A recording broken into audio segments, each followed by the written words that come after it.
Y hoy nos vienes a presentar tu nuevo libro. Sí, hace una semana salió. Una semana, Generación Idiota. Idiota. Así Sí, se llama, Generación Idiota. es un título provocador. Sí, háblame de eso. Es un título aparte engañoso. Es engañoso a propósito.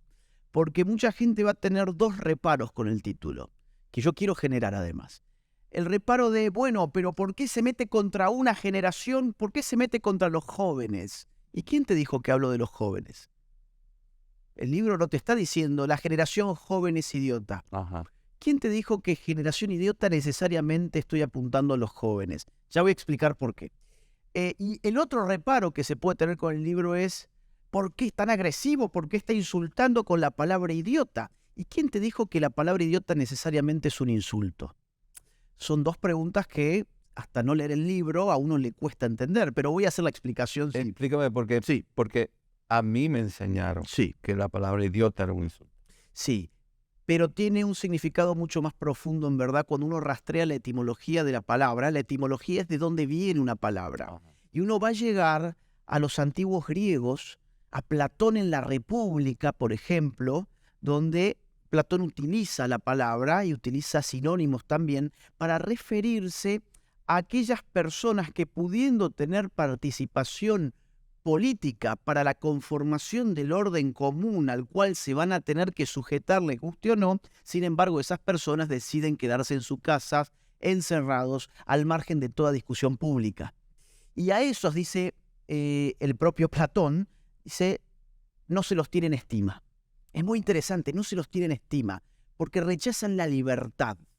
¿Por qué rechaza la libertad aquel que no tiene participación pública? Porque los griegos tenían una concepción de libertad bastante distinta de la nuestra. Para nosotros, ser libre es hacer lo que se nos antoje la gana. Libertinaje.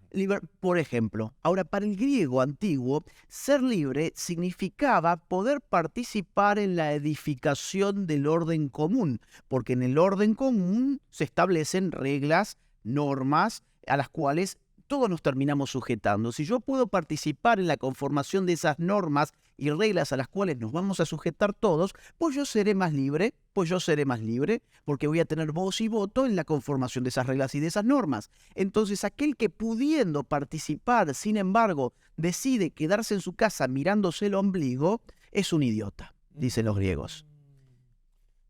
Podemos definir que la intención tuya es describir un grupo de personas Sí, de lo que está pasando hoy en día, sí, de diferentes edades, sí.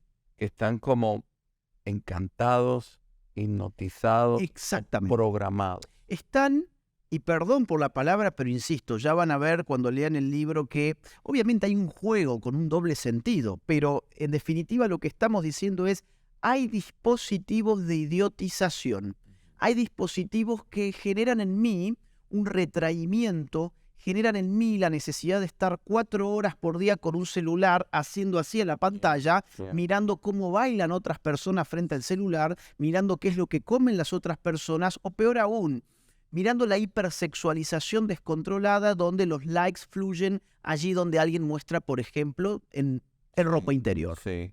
por ejemplo. Y eso está comenzando a muy temprana edad. Cada vez más, y ahí viene el otro aspecto del título del libro.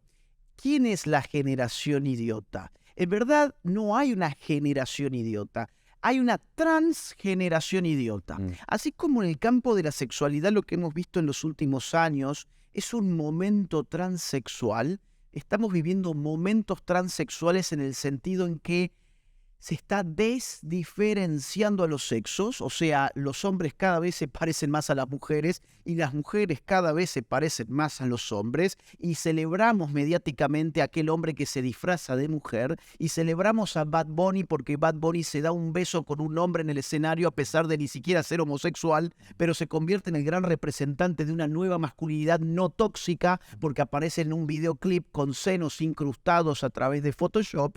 Bueno, así como eso estamos viviendo en el campo de la sexualidad, en el campo de la edad estamos viviendo un momento transetario. Esto significa cada vez es más difícil diferenciar a las generaciones. ¿Por qué? Porque estamos obsesionados con que los más chicos, que los niños, adquieran un estadio adolescente antes de la cuenta. Estamos obsesionados con meterles sexo en la cabeza, hablarles de género en la escuela, hacerlos partícipes de discusiones en las cuales ellos no tienen la edad para hacerlo. Reducimos el consentimiento sexual cada vez más en los distintos países de Occidente. Ya hay países de Occidente donde a los 13 años uno puede tener legalmente relaciones sexuales. O en España, los gobernantes españoles están diciendo los niños tendrían que tener sexo con quien ellos quieran. Con quien ellos quieran incluiría también adultos. Niños. O sea, estamos generando en la niñez una aceleración hipersexualizada de ese estadio de la vida que los eleva rápidamente a una condición adolescente a pesar de que tengan 8 años. Y al contrario, quienes están arriba, que ya han pasado